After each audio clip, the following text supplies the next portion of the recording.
दोस्तों, मेरा नाम है Prajata and welcome back to evidyarthi.in। और यार अप्पू की पाठशाला में हमेशा से आपका स्वागत रहा है। So welcome about guys. और आज हम करने जा रहे हैं guys, as you know, chapter number 10 आपकी हिस्ट्री की किताब से, जो था 18th सेंचुरी पॉलिटिकल फॉर्मेशंस। और इसका यार बहुत सारे पहले से टॉपिक हो गए हैं, तो नहीं देखा है जाके जल्दी से जाके वो टॉपिक्स देख लो, बिकॉज दे आर इम्पोर्टेंट, बहुत ज़्यादा इंपॉर्टेंट। और मैंने डिटेल एक्सप्लेनेशन में पढ़ा दिया है, ठीक है, वरना कट्टी हो जानी है। चलो, आपके साथ कट्टी करके तो नहीं रह सकते, लेकिन चलो जल्दी से एक नया टॉपिक हम लोग आज शुरू कर लेते हैं। हमारा आज का टॉपिक है गाइस द वतन जागीर्स ऑफ द राजपूत्स। अब टॉपिक को यार शुभारंभ करने से पहले हम आपको एक वर्ड बताना चाहते हैं। ये जो वर्ड है ना, जागीर, ये अच्छा वर्ड नहीं है, ठीक है। ये बोलने में भी अच्छा नहीं लग रहा है और इसका मतलब भी अच्छा नहीं है, ठीक है। बस मैंने एक चीज बता दी, चलिए शुभारंभ करते हैं। Rajput rulers of Amer and Jodhpur served Mughals, ठीक है। अब यार एक चीज फन फैक्ट तो नहीं है, लेकिन हाँ थोड़ी सी मैं आपको पहले से एक छोटा सा फ्लैशबैक दे देना चाहती हूँ। मुझे लगता है आधे से ज्यादा बच्चों को बहुत कुछ पता है मुगल्स और राजपूती रिलेशंस के बारे में, क्योंकि यार इसके ऊपर बहुत सारे मूवीज बन चुकी हैं, इसके ऊपर बहुत सारी सीरियल भी बन चुके हैं। और बचपन में सीरियल देखती थी यार, जोधा अकबर, उसके अंदर मैंने काफी ज्यादा देखा था। हाँ, आई नो गाइस दैट ये सीरियल एंड मूवीज, इसमें फैक्चुअल इंफॉर्मेशन, मतलब सच में अच्छी वाली, मतलब एक आप ऐसा कह सकते हो कि ठोस इंफॉर्मेशन नहीं होती है, मतलब एडिटेड इंफॉर्मेशन होती है। और मूवीज अलग होती है, किताबें अलग होती हैं। तो यार सबसे पहले इस पर्टिकुलर टॉपिक के नाम सबको पता चल गया होगा, द वतन जागीर ऑफ द राजपूत्स। राजपूतों के बारे में बात होने वाली है। वतन का मतलब होता है लैंड, जमीन, ठीक है, इलाका। और जागीर का मतलब, ये वर्ड कितना गंदा लग रहा है बोलने में, और सच में इसका मतलब भी बहुत गंदा है। मतलब है किसी चीज को स्लेवरी में ले लेना है, किसी चीज को कब्जे में ले लेना, जागीर, ठीक है। और सच में कुछ इस तरीके से हुआ था दोस्तों राजपूतों के साथ। राजपूत्स को वैसे देखा जाए तो फुल ऑटोनॉमी दे रखी थी, यानी वो अपने इलाके के अंदर आराम से गर्व से रह सकते हैं। उनको कोई भी जेल में नहीं डालेगा या फिर उनकी कोई मृत्यु नहीं करेगा। बस उनको अपना जो वतन है वो मुगलों के नाम कर देना है। मतलब एक तरीके से वो अपना राज्य चला सकते हैं, लेकिन वो जो मैप पे जो उनकी जगह होगी ना, वो मुगलों के मैप पर आएगी।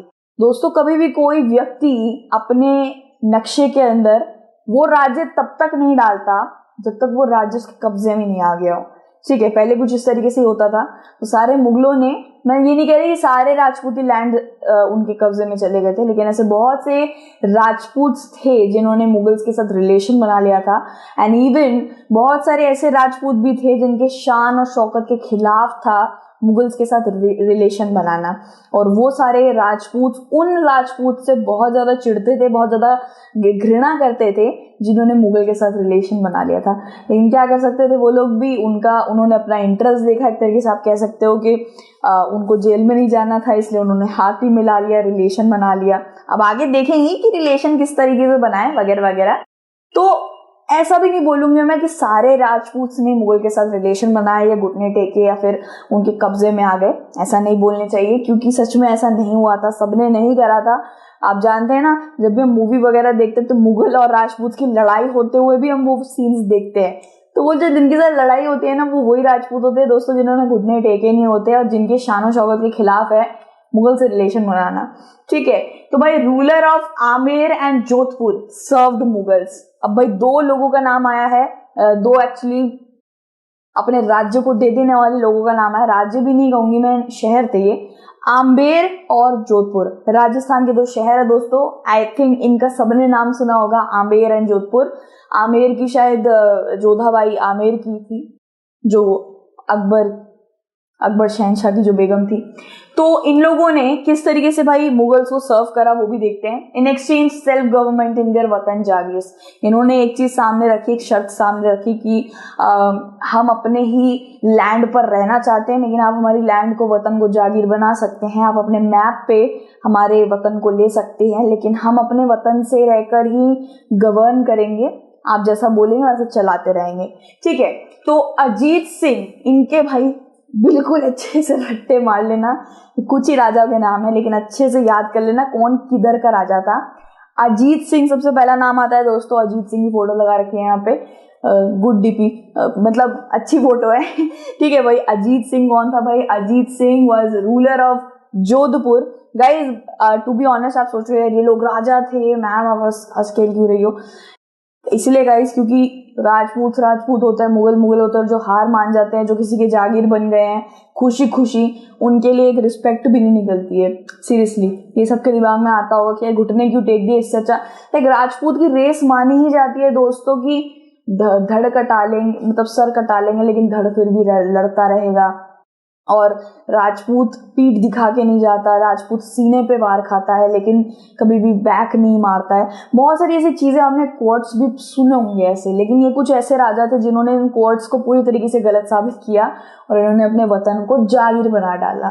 ठीक है, टू बी ऑनेस्ट हमने पद्मावत मूवी देखी है, हमने यार बहुत सारी मूवीज है, ठीक है, जिसके अंदर हमने देखा शूरवीरता।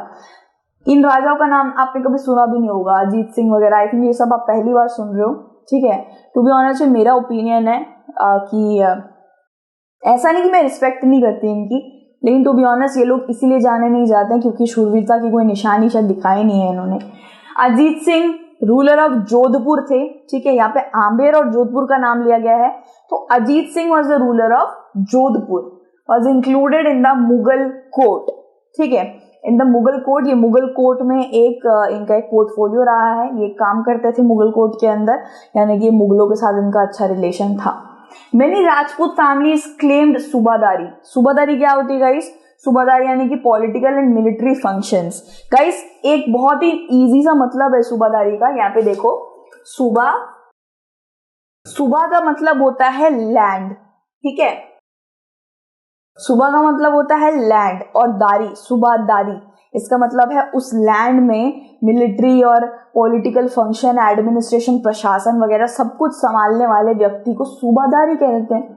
ठीक है, सूबादार या सूबादारी कुछ भी आप कह सकते हैं। सूबादारी इज एक तरीके से वो क्या करता है उसको, जैसे मैं, मेरा नाम तो अपराजिता है लेकिन मैं करती क्या हूँ, टीचर हूँ, तो इस तरीके से ही है कि वो करता क्या है, सूबादारी निभाता है क्या, सूबादार। ठीक है, तो आप सूबादार कह सकते हैं। पॉलिटिकल और मिलिट्री फंक्शन उस लैंड का, सूबा का संभालने वाले व्यक्ति को सूबादारी कहते हैं। ठीक है, end of rich province of Gujarat and Malwa. Guys Gujarat तो पता ही होगा आपको कहाँ पे, लेकिन मालवा, मालवा एक मध्य प्रदेश में एक शहर का नाम है, शायद वेस्टर्न सेंट्रल इंडिया में पड़ता है, मध्य प्रदेश में। ठीक है दोस्तों, तो अभी तक हमें एक ही राजा का नाम मिल पाया जो है अजीत सिंह, जोधपुर को रूल कर रहे थे। गाइज एक मुगल रिलेशनशिप राजपूतों के साथ ये एक और चीज से फॉर्म होता था, आई थिंक आपकी बुक के अंदर तो नहीं लिखा है लेकिन मैंने अलग से डाला है, which is a very important link, जो शायद बुक भूल गया लेकिन मैं नहीं भूली। वो ये है गाइस की रिलेशनशिप राजपूत मुगल्स के साथ एक और चीज से बनाते थे, वो थे अपनी बेटियों को वहां ब्याह दे देना, हल्दी चंदन की रस्म निभाना। ठीक है, जब वो अपनी बेटियों को वहां ब्याह देते थे तो उनका एक बहुत ही ज्यादा टाइट वाला, बहुत ज्यादा आप कह सकते हो पावरफुल रिलेशनशिप बन जाता था, क्योंकि वो उनके दामाद बन जाते थे, मुगल दामाद बन जाता था, और फिर एक तरीके से आप कह सकते हो एक अच्छा खासा रिलेशन बन जाता था। कैसे एक लड़की और एक लड़का मिलते हैं, रिलेशन बन जाता है, फिर both families are like together, वैसे वाला एक रिलेशन मुगल और राजपूत में भी बनता था। ठीक है, एंड मैं ये ऐसे करके बोल नहीं सकती हूँ कि यार क्यों करा, ऐसे रिलेशन नहीं बनाना चाहिए था, इससे अच्छा तो जान ही दे देनी चाहिए। शायद उनकी कोई कंडीशन होगी, शायद कुछ होगा, वो उनकी मर्जी, उन्होंने दिया। ठीक है, एंड सब लोग अपनी शर्तों पे कुछ ना कुछ करते हैं, ऐसे ही कोई नहीं कर देता, किसी को शौक नहीं होता नाक कटाने का या अब्यूजिव लैंग्वेज सुनने का दूसरे लोगों से। लेकिन अगर कुछ ये अपनी बेटी ब्याहते भी थे तो यार आई थिंक उनके सर पे खतरा वतरा मंडरा रहा होता था। या तो मुगल्स उन्हें कहते थे कि हम आपके लैंड को डिस्ट्रॉय कर देंगे या आपकी पूरी सेना को खत्म करेंगे, फिर आपको खत्म करेंगे, एंड देन आई थिंक वो डॉटर्स भी अबडक्ट कर देंगे, या इन अ वेरी रेपुटेटिव वे वो लोग शादी करवा देते थे और अपने लैंड को बचा लेते थे राजपूत्स। ठीक है, या फिर उनकी थोड़ी चमचागिरी, या फिर और मे भी वो थोड़ा बहुत कह देते थे कि ठीक है हम आपके सामने बाउ डाउन कर जाते हैं, आप हमारा लैंड ले लीजिए लेकिन हमें वहाँ पे फ्रीडमली, इंडिपेंडेंटली हमारा राज्य चलाने दीजिए आपकी छत्र छाया में। मैं फिर से एक बार फिर से कह रही हूँ भाई, सारे राजपूत नहीं थे ऐसे, कुछ कुछ शहरों ने ही ये चीज करी थी। ठीक है, Rajput claimed respectful jobs in Mughal court. Guys जब भी रिलेशनशिप्स बन जाते हैं ना, लाइक शादी वगैरह के, उसके बाद मुगल कोर्ट के अंदर, मुगल दरबार के अंदर इन लोगों को बहनोई के रूप में, इन लोगों को भाई बेटी बिहाई है तो इन लोगों को बहुत अच्छी अच्छी पोर्टफोलियोज दे दिया करते थे, बहुत अच्छा रिस्पेक्टफुल जॉब मिल जाता था मुगल दरबार के अंदर। ठीक है, राजा अजीत सिंह जो थे वो जोधपुर के राजा थे गाइस। ठीक है, ये चीज याद रख लीजिए आपने। इन्होंने गवर्नरशिप कहाँ की मिली इनको कहीं और ट्रांसफर दे दिया गया था और वहां गुजरात में इनको ट्रांसफर दिया गया है। गुजरात एक काफी रिच प्रोविंस माना जाता था, काफी रिच प्रांत, अभी तो वो पूरा एक राज्य ही है। ठीक है, फिर हमारे दूसरे राजा जी की एंट्री हो गई है, सवल राजा जयसिंह। सवल राजा जयसिंह ये आमेर के राजा थे दोस्तों। Ajit Singh was the king of Jodhpur and Sawai Raja Jaisingh was the king of Amer. ठीक है, अब आमेर जो है गाइस, एक चीज मैं और ठीक करना चाहती हूँ, वो ये कि आम्बेर अलग जगह है और आमेर अलग जगह है। ठीक है, तो आमेर के ये राजा थे, राजा सवल जयसिंह। ठीक है, इनको मालवा भेज दिया गया, मतलब जिधर के राजा थे ना, मुगल्स ने इनको वहां से हटा के कहीं और भेज दिया। जैसे राजा अजीत सिंह को ले लेते हैं गाइस। राजा अजीत सिंह जोधपुर के राजा थे, लेकिन उनको गवर्नरशिप कहाँ की दे दी थी? गुजरात की। सवाई राजा सिंह आमेर के राजा थे, लेकिन उनको गवर्नरशिप दे दी थी मालवा की, जो मध्य प्रदेश में एक शहर का नाम है। ठीक है दोस्तों, ये चीज आपको याद रखनी है अच्छे से। यहाँ पे अगर आप चाहो तो मैं यहाँ पे सवाई राजा सिंह मालवा, राजा अजीत सिंह गुजरात, ठीक है, यहाँ पे मैंने लिख दिया है। अब this office was emperor was renewed by emperor Jahangir Shah in 1730। तो गाइज ये जहाँ पे सवल राजा जयसिंह मालवा संभाल रहे थे और अजीत सिंह जी गुजरात संभाल रहे थे, इन दोनों उपाधियों के अंदर इन दोनों ऑफिसेस को आप ऑफिस ही कह सकते हैं एक तरीके से। ठीक है, तो इन ऑफिसेस की जगह पे जहांगीर शाह नाम के भी एक राजा थे, उनको भी ये जगह दी गई थी गवर्न करने के लिए। ठीक है, 1713 की बात हो रही है दोस्तों, जहां पे इन दोनों राजाओं ने काम किया, यहाँ पे जहांगीर शाह भी काम करके इन दोनों को मतलब जा चुके थे। 1713 में इनको भी गुजरात और मालवा संभालने की जगह मिली थी। ठीक है, Nagpur was conquered and annexed by Jodhpur while Amber seized Bundi. अब गाइस क्या हो रहा था, जैसे हमने अभी थोड़ी देर पहले ही चैप्टर के अंदर पढ़ा था गाइस कि ये लोग अपने वतन को संभाल रहे थे, लेकिन ये काम मुगल्स के लिए करते थे और जो भी जैसे भी मुगल ऑर्डर वगैरह देते थे ये वैसे ही चलते थे। तो गाइस मुगल्स इनको यही बोला करते थे, सवल राजा जयसिंह और अजीत सिंह को यही अभी तक तो इन्हीं दो राजाओं का नाम याद मतलब सामने आया है, इन दोनों को ही लेके चलते हैं एज एन एग्जाम्पल। इन दोनों को यही बोला जा रहा था गाइस कि तुम लोग अपने साइड की जो एडजेसेंट रीजन्स है तुम उस पर भी अपना कब्जा करना शुरू कर दो। गाइस एडजेसेंट रीजन्स किसको कहते हैं? जो आपके बहुत पास में, नॉट डिस्टेंट, बहुत पास में ही रहने वाली किंगडम्स को एडजेसेंट किंगडम्स कहते हैं। लाइक नेक्स्ट टू, जैसे आप यहाँ पे बरांडे में बात करते हो ना और पास वाले बरांडे में आपकी दूसरी दोस्त होती है, बिल्कुल वैसे ही।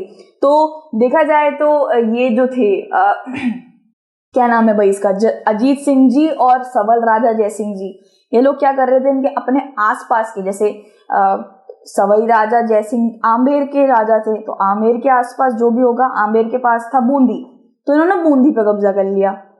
अरे वो दही वाली बूंदी नहीं, मुंह में पानी मत लाना, मुंह तो बड़ी बढ़िया लगती है, लेकिन बूंदी एक जगह का नाम भी है। और अजीत सिंह, राजा अजीत सिंह जोधपुर के राजा थे और जोधपुर के पास में कौन सी जगह थी? नागौर थी। यहाँ पे गलत स्पेलिंग डाल रखी है भाई, नागपुर डाल रखी है,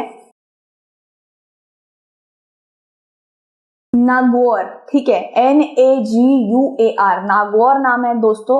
ये मैंने पकड़ लिया भाई, वरना पता नहीं चलता, seriously sorry for the mistake यार। नागौर नाम है और नागौर दोस्तों ये शायद बीकानेर के आसपास, मतलब बीकानेर के बीच में कुछ ऐसा एक शहर का नाम है नागौर। ठीक है, राजस्थान में पड़ता है ये शहर। तो जोधपुर ने नागौर पे कब्जा कर लिया और आम्बेर ने बूंदी पे कब्जा कर लिया। जोधपुर के राजा कौन थे? अजीत सिंह। आम्बेर के राजा कौन थे? सवल राजा जयसिंह। मतलब सवल राजा ने बूंदी पे कब्जा किया और जोधपुर के राजा अजीत सिंह ने किस पे भाई, किस पे, जल्दी बताओ क्योंकि मुझे याद नहीं आ रहा। भाई अजीत सिंह थे जोधपुर के राजा और उन्होंने नागौर पे कब्जा कर लिया। ठीक है, तो भाई ये दो नाम हमारे सामने अभी तक आए हैं। ठीक है, और धीरे धीरे करके कुछ ऐसा ही हो रहा था गाइस, धीरे धीरे करके मुगलों का परचम यही छोटे छोटे गवर्नर जो बैठे हुए थे ये लोग ही आगे करके छोटे छोटे जगहों को हड़प रहे थे। मतलब मुगलों का काम क्या था, मुगलों का काम था इन लोगों को डरा धमका के रखना, इनको अपने कब्जे में ले लेना। अब यार मुगलों की शक्ति बहुत ज्यादा थी तो उनके सामने घुटने टेकने के अलावा इनके पास ऑप्शन नहीं होगा, जेल वगैरह में जाने की क्षमता नहीं थी। तो भाई इन लोगों ने यही बोला कि हमारे वतन को अब जागीर बना लीजिए, कब्जे में ले लीजिए और हम आपके लिए खिदमत करते रहेंगे, आप जो भी बोलेंगे। उनके कहने पे बूंदी लूट ली, उनके कहने पे नागौर लूट लिया। ठीक है, समझ रहे हो ना बिल्कुल। और ये भी याद रखना दोस्तों कि अजीत सिंह को कहाँ की गवर्नरशिप दे दी थी, कहाँ की सूबादारी मिली थी अजीत सिंह को गुजरात की सूबादारी मिली थी और सवल राजा जयसिंह को मालवा की गवर्नरशिप मिली थी। ये कुछ इंपॉर्टेंट लिंक्स हैं जो मैं बार बार बोले जा रही हूँ, तो शायद आप थोड़े बोर हो रहोगे यार मैं बार बार क्यों बोल रही हूँ, क्योंकि मैं चाहती हूँ आप अच्छे से याद रख लो उसको दिमाग के अंदर। ठीक है, और इसके बाद वाला जो टॉपिक आएगा गाइस वो है सीजिंग इंडिपेंडेंस द सिख। तो ये वाला बहुत ही शानदार, बहुत ही बढ़िया, बहुत आप कह सकते हो वीर गति को प्राप्त करने वाले बहुत से महान योद्धाओं पे ये वाला टॉपिक आपके सामने होगा। तो उस वीडियो को जरूर देखना मेरे कहने पे, मतलब मेरे चुन्नू मुन्नू मुझसे बहुत प्यार करते हैं, हगी दे तो हगी। ओके, तो दूसरी वीडियो में जल्दी से मिलते हैं। अपना ध्यान रखना and take care, God bless you everyone. ऐसे ही हंसते रहो, ठीक है। So God bless you everyone, take care and bye.